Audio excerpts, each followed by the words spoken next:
Daqui a gente segue falando de economia sobre o bloqueio de pouco mais de 22 bilhões de reais no orçamento de 2026, vindo após a projeção de um maior gasto com BPC e benefícios previdenciários. Vitória Queiroz traz os detalhes. O orçamento da União vai sofrer um bloqueio adicional de 22 bilhões e 100 milhões de reais por conta do crescimento dos gastos do governo com o pagamento do BPC, que é o benefício de prestação continuada, e com o pagamento dos benefícios previdenciários.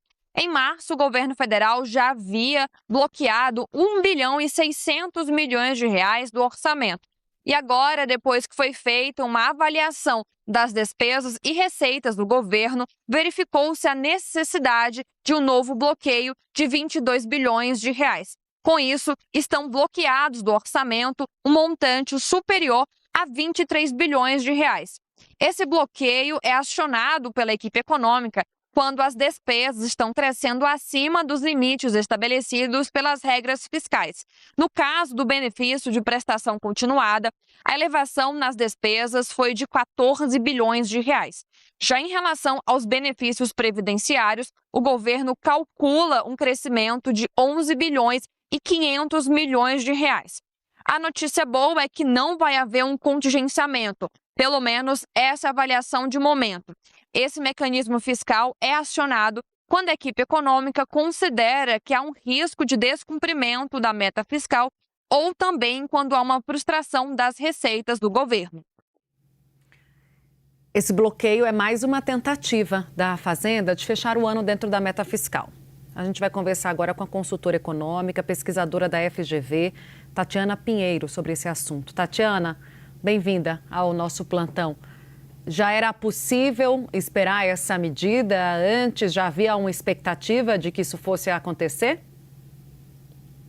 Sim, já havia expectativa de necessidade de maior controle das contas públicas. Isso já tinha, eu acredito que o consenso de mercado estava em torno disso, um pouquinho abaixo, mas já era claro, porque esse aumento das despesas acima do limite e puxado por BPC, benefício de prestação continuada, puxado pelo custo da Previdência, é recorrente. A gente já tem visto isso nos últimos anos.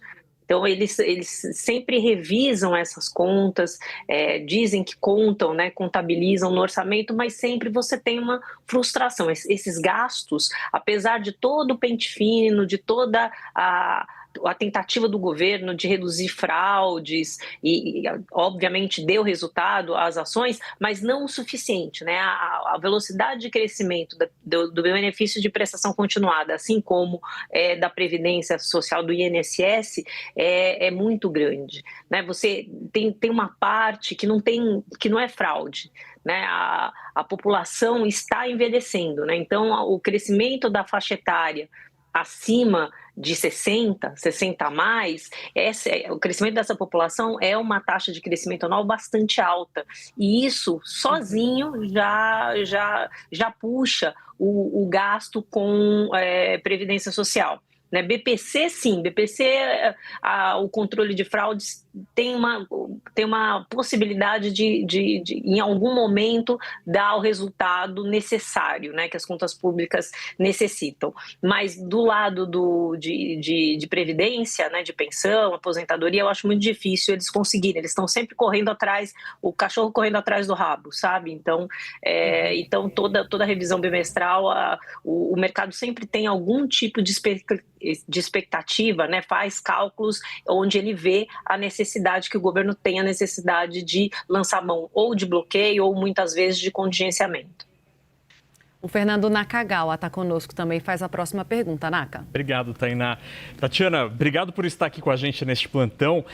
Sobre o BPC, esses 14 bilhões aí de aumento na despesa indicam que o que, em termos econômicos, é que as regras talvez estejam demasiadamente frouxas para a concessão?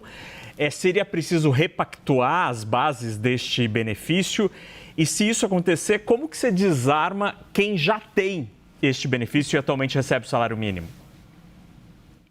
Olha, quem já tem o benefício e é correto, né, sem fraude, né, quem realmente tem o benefício por direito, porque ele está dentro das regras de elegibilidade de benefício de prestação continuada, não tem, assim, né, não tem como tirar o benefício da pessoa se ela tem direito ao benefício. O que é sempre, em contas públicas, é sempre o daqui para frente, né?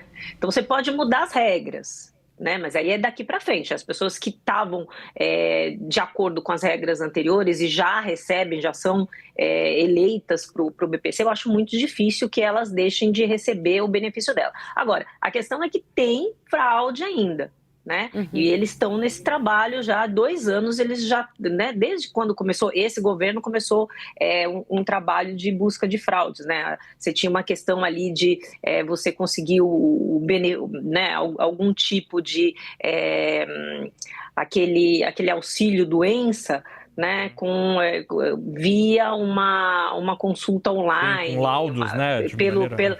Com laudo via internet. E isso ele já, né, que era o Atesta Médico, né, um nome parecido com esse, né? Então, isso deu um impulso muito grande, por exemplo, nos benefícios por problemas de saúde, né? Então, aumentou muito a demanda por esses benefícios, porque a facilidade era muito grande e a possibilidade de fraudes também. E isso já foi dificultado o processo. Talvez eles precisem fazer o processo mais rígido para isso. A questão dos benefícios de pensão para quem tem acima de 65 anos e não tem renda suficiente, talvez você tenha que melhorar aí a forma com que você vê, né, checa quem são as pessoas que realmente precisam desse benefício e quais são as pessoas que não precisam desse benefício. Mas é muito pequenininho, né? Eu acho que o grosso, por exemplo, que você tinha ali era o benefício para a doença que estava realmente ficando fraudado com essa forma de fazer via internet, sem necessitar de médico presencial, sem realmente comprovar a doença. Então, ali você já cercou grande parte da fraude. E aí, a fraude ali do benefício, pessoa que não tem direito, mas está recebendo porque tem renda, isso daí é muito pouco, isso daí não vai, eu acho que não resolve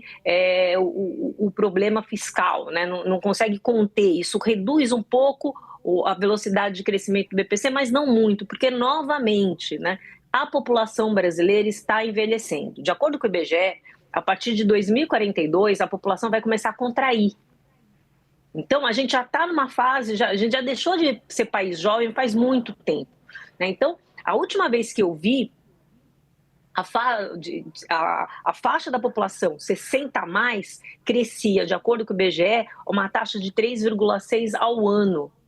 Isso é muita coisa, né? Se você imagina que você tem, fora a inflação, você tem quase 4% de crescimento de volume de pessoas com direito a receber a aposentadoria por idade, né? É difícil você conseguir equacionar do jeito que as regras estão colocadas agora, né? Você teria que mudar um pouco as regras, mas as regras de hoje, que a pessoa que tem mais de 65 anos e não tem renda, nunca conseguiu contribuir o necessário para o INSS, ela tem direito a receber um salário mínimo, né? Só que esse volume da população, dado que a população brasileira é uma população pobre, né? Você tem a grande parte da população brasileira compostas pelas classes C e D.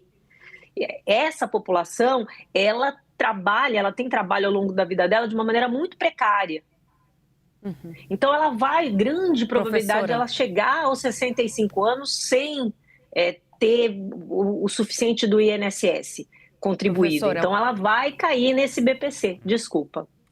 Nada. Assim, é só para a gente não perder esse raciocínio que é bastante ilustrativo para a nossa audiência. O que a senhora está apontando para a gente é, de novo, né, a necessidade de se olhar com mais atenção, de ter mudanças mais aprofundadas sobre esse atendimento, né, dessa parcela da população, sobre esses programas sociais que não deixam também de ser programas eleitorais. Agora a gente está vendo a coisa sendo feita meio que de última hora. Ao que me parece, pelo que a senhora está resumindo, não é algo que vá resolver a questão das contas públicas no país, não é um corte que vai trazer algum benefício a longo prazo. Dentro dessa perspectiva, dessa necessidade de se ter algo mais maduro, mais sólido, né? O que seria possível fazer e não está sendo feito? Ou poderia o governo, nesse momento, fazer algo mais aprofundado, já nesse final de governo, professora? Olha, no final de governo, né, é o regime presidencialista, né? Final de governo, o executivo nunca consegue fazer nada em termos, quando você pensa em termos de reforma. Então, esse governo, eu acho que ele não tem essa possibilidade, não tem a possibilidade política, não estou falando se tem desejo ou não, mas não tem a possibilidade política de conseguir aprovar nada desse montante, né, com esse tipo de eficiência que seria uma reforma. Você entendeu completamente correto, né? Então, essa revisão bimestral que acontece e que a solução, o governo sempre vê ali que tem um descompasso, na maioria das vezes ele vê que tem um descompasso entre receitas e despesas, que as receitas ou as despesas não estão andando de acordo com o orçamento, e aí qual é a saída que o governo sempre lança a mão? O bloqueio, que é basicamente reduzir investimento e o custeio da máquina no máximo possível, para poder ter o dinheiro necessário para fazer o pagamento das despesas obrigatórias, ou o contingenciamento, que aí você corta, você consegue cortar alguma coisa ali que não é só investimento e a máquina. Isso não resolve, foi isso que você falou, está correto. Por quê? Porque você não está resolvendo o que realmente faz as despesas sangrarem, né? As despesas crescerem, que é toda indexação dos benefícios ao salário mínimo, qualquer programa, a maior parte dos programas e dos benefícios são indexados ao salário mínimo ou tem algum tipo de indexação, é indexado à receita, ao crescimento da receita, corrente líquida. Então, essa indexação é que dá essa continuidade das despesas crescendo numa velocidade grande, né? Então, o que resolveria seria desindexar, né? Rediscutir as pensões, a aposentadoria, né? E como é que você atualiza essas pensões e aposentadorias de um ano para outro? Como é que você atualiza, e se é que você atualiza o dinheiro gasto com os programas de um ano para outro? Né?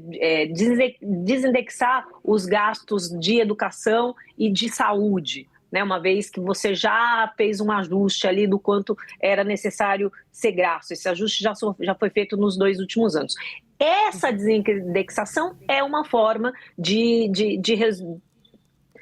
ter uma solução que é mais sustentável no tempo, porque essa de cortar investimento, vai ter uma hora que você não vai ter mais investimento para cortar, né?